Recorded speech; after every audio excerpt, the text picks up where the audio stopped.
Welcome to another episode of Community Chat. My name is Kevin Tocci. As you know, we use this particular program as a way to keep you better informed, whether it's folks who are looking to discuss certain important items that are going on in the community. It could be an upcoming event, like a holiday event, or it could be elected officials kind of talking about some of the things that they are working on. Today, we are being joined by State Senator John Keenan, as he serves the Norfolk and Plymouth districts, and he joins us on a regular basis to kind of keep us up to speed as to some of the things that he's working on and his colleagues up on Beacon Hill. Senator? Great to see you. Welcome back. Great, thank you. Great to be here. How are things going for you these days? They're busy, as usual. Just came off a busy Veterans Day weekend, and actually it extends now, so that's almost a week, which I think is quite appropriate. So, and then with things at the State House, it's been busy, and squeezed a wedding in as well. So, yeah, it's been busy. What were some of the memorable events that you were able to, and it's probably going to be impossible for you to be able to tick them all off because all the communities in your district have a variety of things that are focused on the veterans, whether it's a luncheon, a parade. Yeah, so here in Abington, we had the luncheon, which was great. Food was great. But beyond that, it was just an opportunity to say thank you to the veterans of the town and to recognize their commitment, not only to the service that they gave, but also to the community when they came home. And I think that was important. So that was a very nice event. We had events in Braintree, which is kind of unique. Went into the classrooms at Braintree High School with veterans and heard them talk about their military service. I've done that for several years. And it's always interesting to see the engagement between students and veterans and the questions that the students will have. So that was a great event. We had the parade in Quincy. So it just was a whole host of events. And it really is something important, meaning that we take time to pause and to say thank you to those that have served. And their service obviously is invaluable. We are still, despite some kind of chaotic times, a nation that the rest of the world looks to, and we do a whole lot of things a lot better than others. But that's not to say we're perfect. We just have to keep working at it. And we're reminded of all that, but it's important to thank the veterans for everything that they've done for the country. Probably one quick note. I don't know how much information you have on it. I believe that the Healy administration actually just released a bill, some legislation that is geared towards our veterans. Have you had a chance to take a look at that? I have. The bill was introduced last week. It's called the HERO Act. And I was with the governor, the lieutenant governor, and the secretary of Veterans Affairs at the Veterans Center in Braintree, which is a new Veterans Center. And so it was great to be there as she announced it. What the bill includes is a lot of things. It increases access to behavioral health care for veterans here in Massachusetts. It increases the Gold Star annuity for Gold Star families, which I think is very important. It has beyond behavioral health access to veteran services. It expands the definition of veteran here in Massachusetts so that it matches the definition of veteran at the federal level. So that makes the blending of benefits all that much easier. So it does a whole host of things that are needed.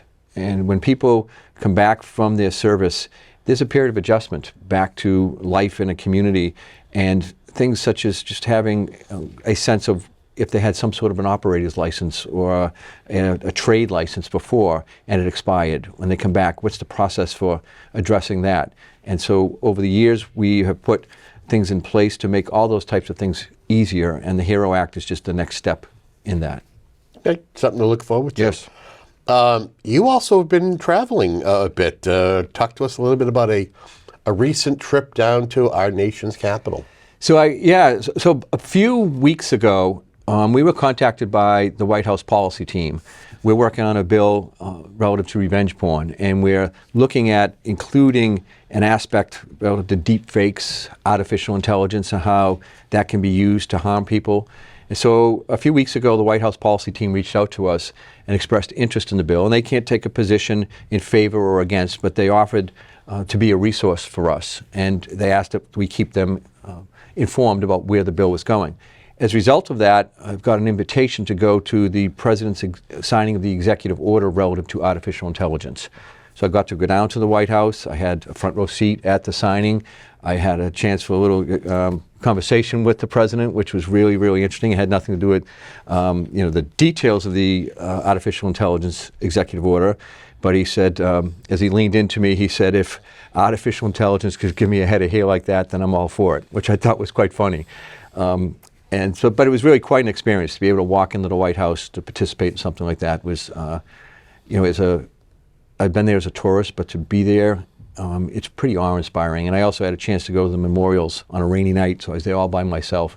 And it really is awe-inspiring to think back and reflect, all the way back to the founding of this country, and then relative to the memorials, to think what people have done to contribute to this country and its growth, and to go to the Vietnam Memorial, to go to the Korean War Memorial, and the World War II Memorial, just incredibly moving, especially when you have them almost to yourself at night. And again, it reminds that so many people have done so much for this country, and it gives us a sense of awe, and we have to do whatever we can to honor them by making sure our democracy stays strong. Yeah, and to dovetail into talking a little bit about the legislation that you have put forth, I know that Selectman Chair Alex Haggerty has done press talking about the revenge porn bill. There's actually some news in regards to how it is reported on a committee, hasn't it? Yes. So it was voted favorably out of the Judiciary Committee. And I think that was due in large part to the testimony of Alex and others, people who came forward and shared their stories, as difficult as it may have been for them. I think it was really impactful. And the Judiciary Committee moved it pretty quickly out of committee with a favorable recommendation. It's now in the House Ways and Means Committee, and we're hopeful that it will move from there. We're looking again at that artificial intelligence deepfake aspect and adding that to the bill. But it's a bill that's long overdue. And in a nutshell, in Massachusetts, if somebody consents to an image being taken, and right now it's not a crime for that image to be shared on social media platforms. This would make it a crime. Even though somebody says, yes, let's take a video or a picture, there has to be an additional consent to sharing it. And if that consent is not there, if somebody does it out of revenge or to harm somebody, then that would be a criminal offense. We're the last of 2 states to pass this. And so I think it's really important that we move on it. The stories that you hear from the survivors are really difficult stories to hear. So we have to move on this. And again, I want to thank the Chair, Chair Haggerty, for his courage in coming forward and sharing it, and to all those people who have shared their stories. And we have to recognize that there are so many others who aren't in a position to share their stories. And so we do this for them as well. So it's reported out. So what are we waiting on right now in order for it to hopefully have a vote taken by the House and the Senate, or is this strictly something that's in the Senate and we go back to the House? It's in the House Ways and Means Committee, so they would report it out favorably and then put it on the House floor for a vote. And then it would come over to the Senate. It would most likely be referred to the Senate Ways and Means Committee, and they would look at it. We would have the opportunity for additional input, whether we wanted to add that AI component or not. And then the Senate would act on it. And if there were any differences in the bill, Conference committee. There'd be a conference committee where it would be reconciled. We were talking about just this morning about the prospects of it possibly moving quickly. But my guess is it will move sometime after the first of the year, which would be fine.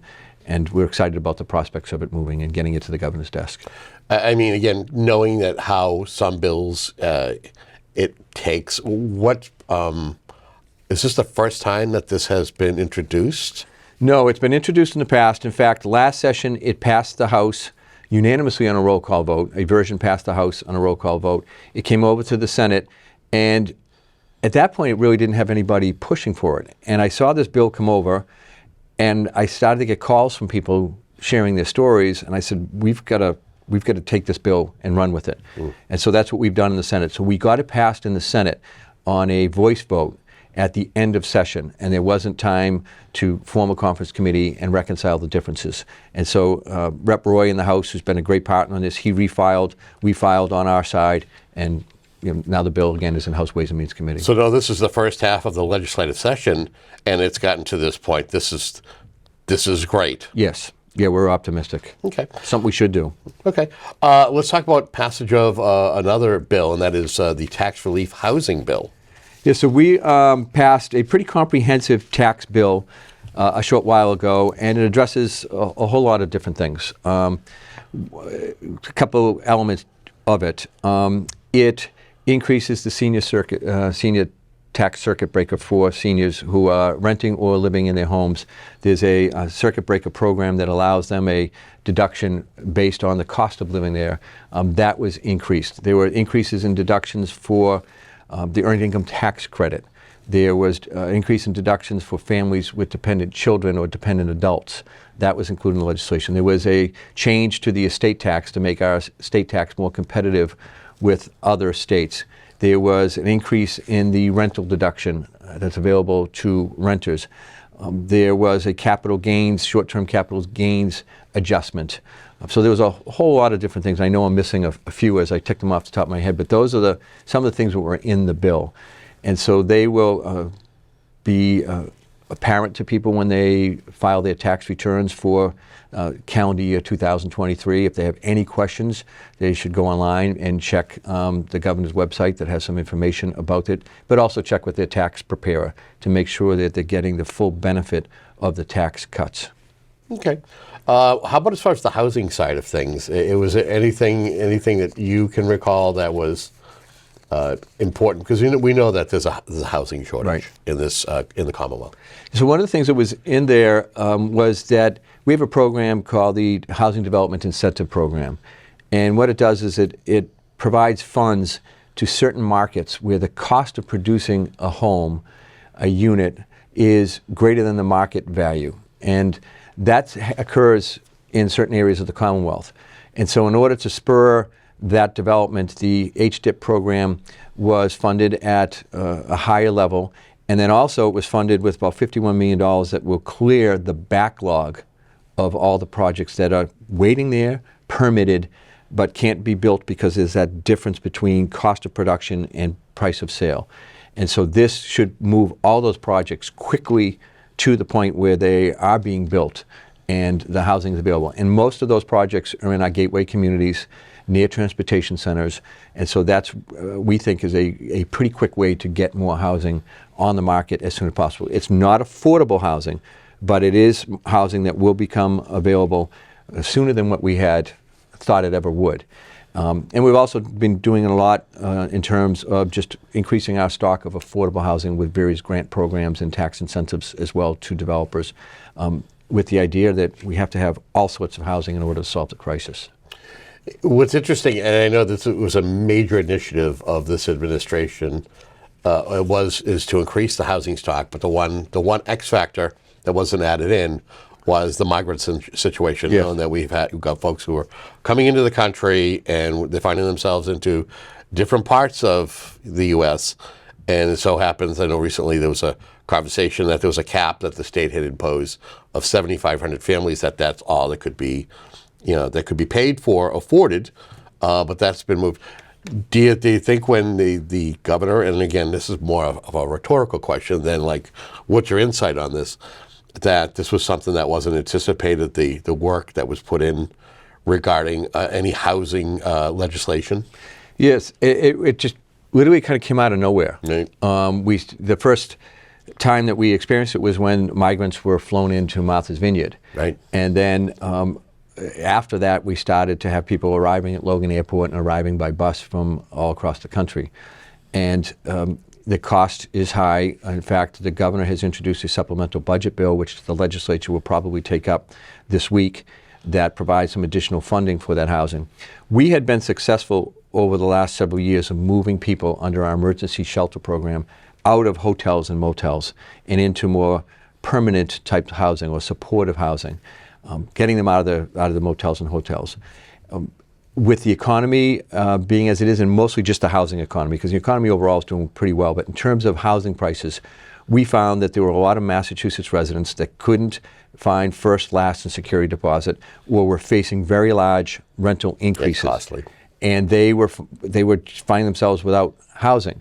So they came forward, and we had to put them under the under our Emergency Shelter Act, our right to shelter, into hotels and motels. And then added on to that was the influx of migrants. So the combination of people who have been priced out of this market plus migrants has resulted in us having about 7,500 families now in our emergency shelter beds. And we don't have any more. Their governor said, hey, we're going to cap it at 7,500. That was upheld by the courts. That's where it's at. We've reached that cap. And so we've got to find a way to make sure that we are able to keep people out of the elements and housed in some way. And so there's a lot of discussion about what's next. In my district, we've had a pretty significant influx of migrants. We have people at the Comfort Inn in Rockland, and I'm having conversations with the school superintendent over there and town officials. It's a financial issue for them in terms of how to accommodate them in the schools. In Quincy, there's a processing center, and migrants are being housed at Eastern Nazarene College. That seems to be going quite well. Braintree has migrants being housed. So it's a big challenge and an expensive challenge. And I've received calls from people on both sides of the issue. Some saying we shouldn't be using taxpayer dollars for this. Others saying we have an obligation to provide housing, and you try to find the right balance between that. And I come down on the side, and I remind people, it's a federal issue. Congress, House, and Senate at some point figure it out. Has to figure this out, figure it out. And for 50 years they haven't. And so, but when I see the young children, in my mind, I think we have, I believe, an obligation to do whatever we can to help them, to make sure that they're not sleeping in parks and playgrounds. And that's migrants and people from our area. I know that there are, in one of the school districts that I represent, there's a family that's living in a car. Not a migrant family, but a family that's living in a car, and we have to do whatever we can to help all of them. And I often hear, oh, well, why aren't we helping our own, or what are we doing for veterans?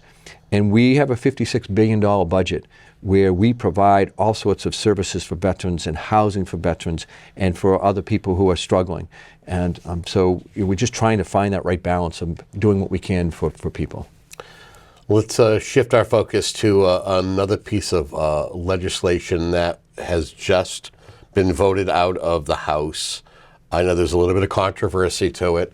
I know that there are the Mass Police Chiefs Association was not in favor of this, and that is a gun bill, a stronger gun bill.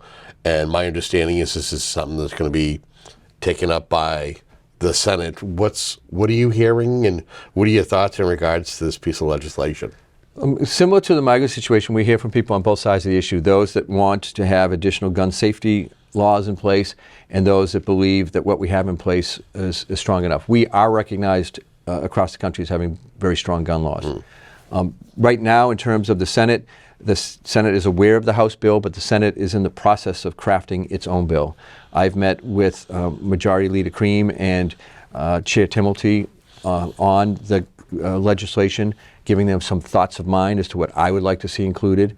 And at the top of my list has been making sure that we do something, whether it's data collection or something beyond, to at least start addressing the issue of suicide by gun. We hear about the mass shootings. We hear about the shootings in our communities, violent shootings, homicides. And in Massachusetts, most years, as it is across the country most years, more people die by suicide with a gun than by homicide, and that includes murders and mass shootings.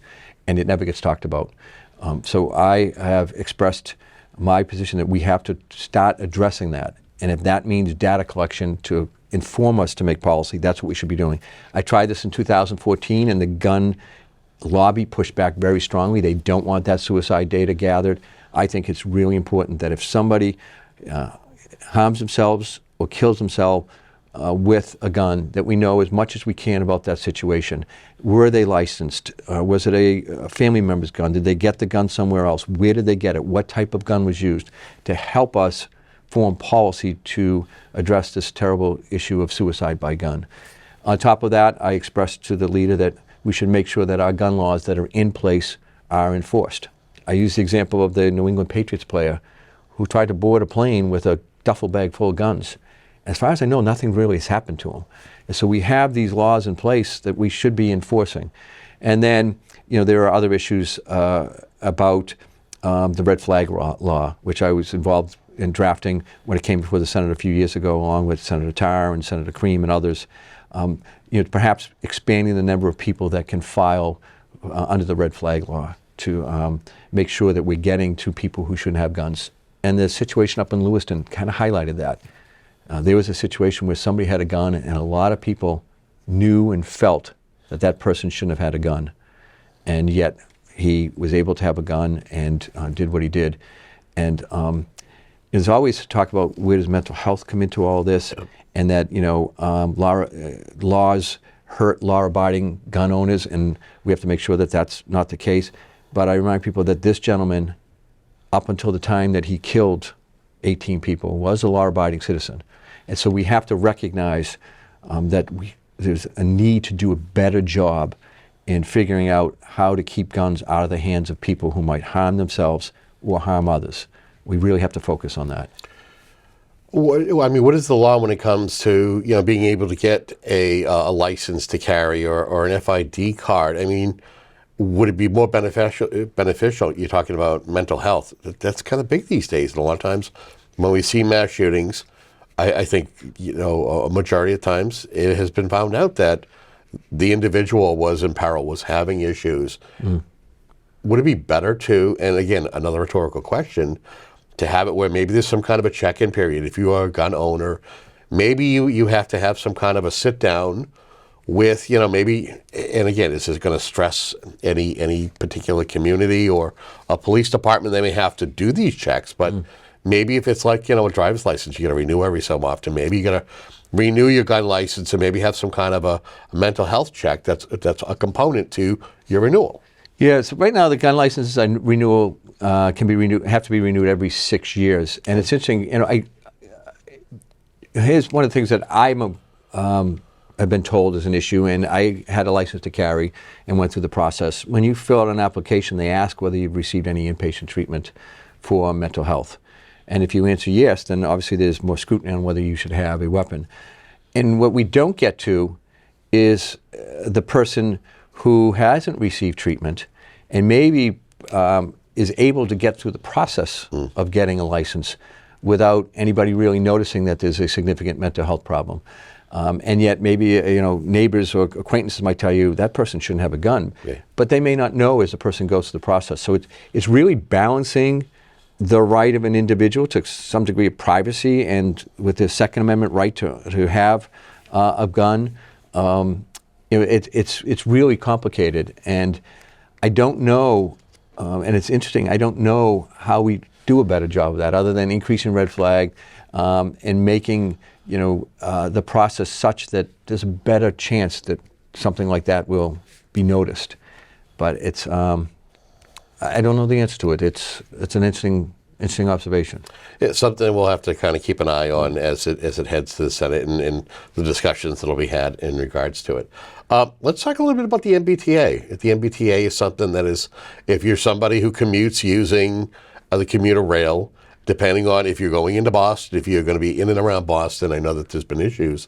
I believe that there was a recent meeting in regards with the leadership in regards to their work on the red line and some of the slow zones. Sure. So you mentioned commuter rail and the red line. Just on commuter rail, I know an issue here in Abington has been, the dangerous condition at the crossings.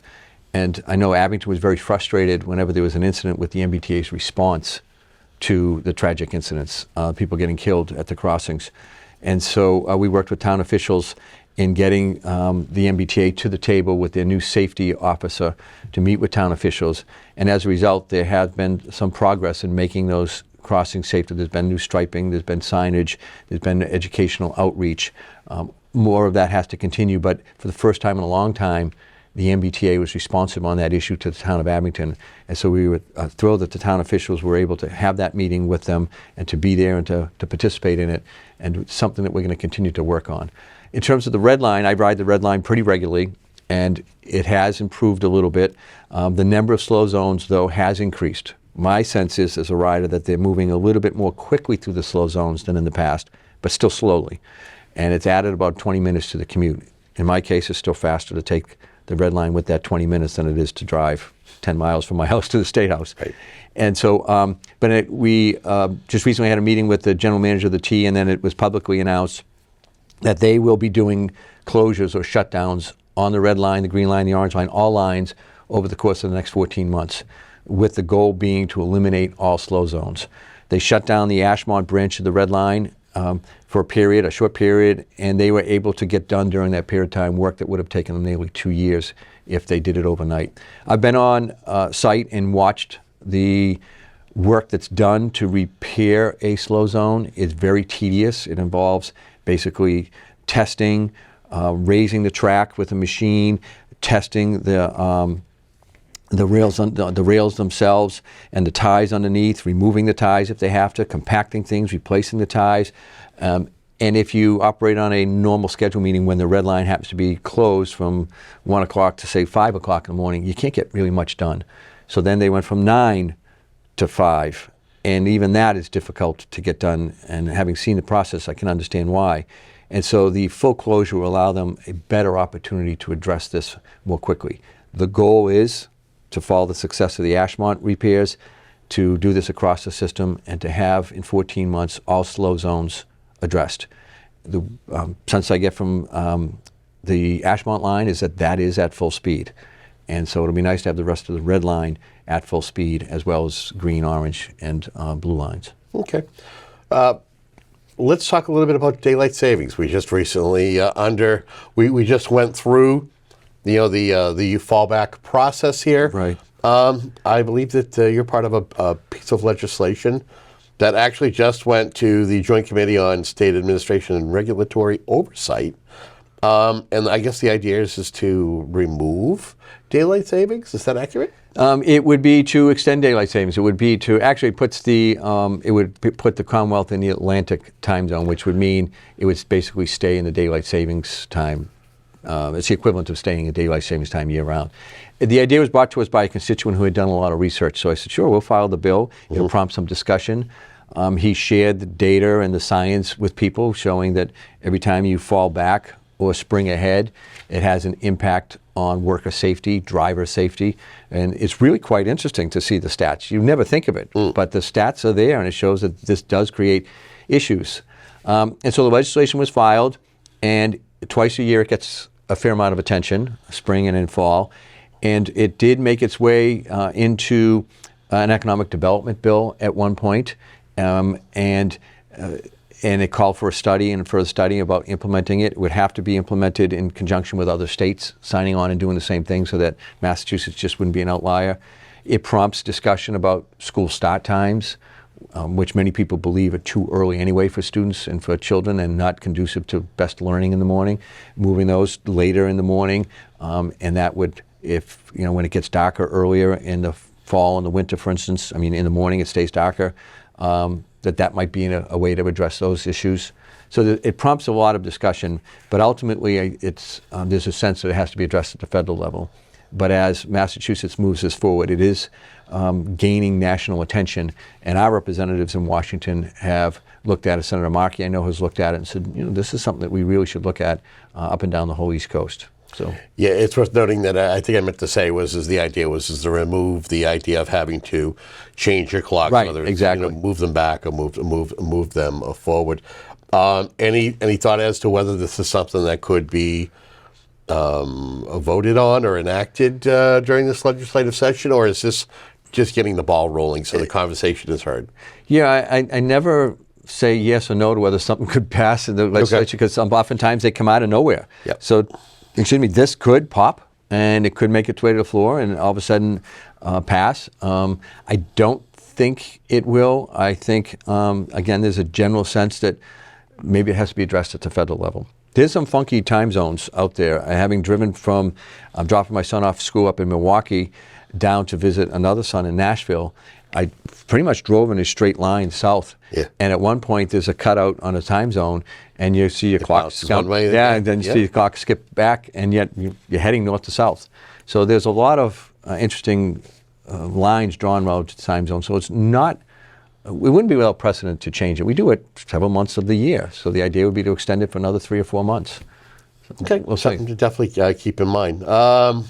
Let's try to finish up strong here and talk about events around that you've attended, ribbon cuttings, or anything top of mind that's happened recently that you've been able to attend in your district as you normally do? Yeah, so there's been a lot going on. We have the usual array of ribbon cuttings. We just had a ribbon cutting over in Hanover Crossing for LL Bean, and then also on Route 53, a credit union that went in over there. In Braintree, there is always a lot going on over there. As I say, we just finished a round with veterans. Here in Abington, you name it, there's always something going on. I'm just trying to think of recent events in Abington. Nothing, and I know I'm missing them. But again, we had mentioned top of the program about the Veterans Day luncheon, Right. so that's probably the one thing that's still prominent in your mind. Yeah, and then we also do the office hours. We were down in Abington not that long ago, relative to hold our office hours, and it's always interesting to hear what's on people's minds as they come in. And just about 2 weeks ago, we came down to Abington. We have a district day, and so I take the folks in the office. We rented a minivan and drove through. We stopped at the library and chatted with the folks over there and thanked them for allowing us to have office hours. They were getting ready for their book sale and bake sale the following day, so it was nice to get an update from them on how things are going in the library. And usually when I'm at the library, it's at night for office hours. And so to go in there during the day, you walk through those doors and have the sunlight come in from the back, and you have the green there. It's you forget how spectacular of a library it is. So it's been busy. We've tried to keep up with everything. We are constantly trying to do the outreach to the communities to get the feedback, and just encourage people. You don't have to wait for office hours. That you can call the office, and I'm happy to meet them at the library individually, at a coffee shop, anything like that that works best for them, to talk about their issues, and I find that really, really helpful. How about the holidays? You ready for the holidays? They're already upon us. Yeah, I don't know. I'm never ready for the holidays. I'm looking forward to them. It's just a great time to spend time with family. My niece is getting married in early December, so my middle son, who lives in Nashville, will be coming home for Thanksgiving and then staying through for that, and then we'll be back again for Christmas.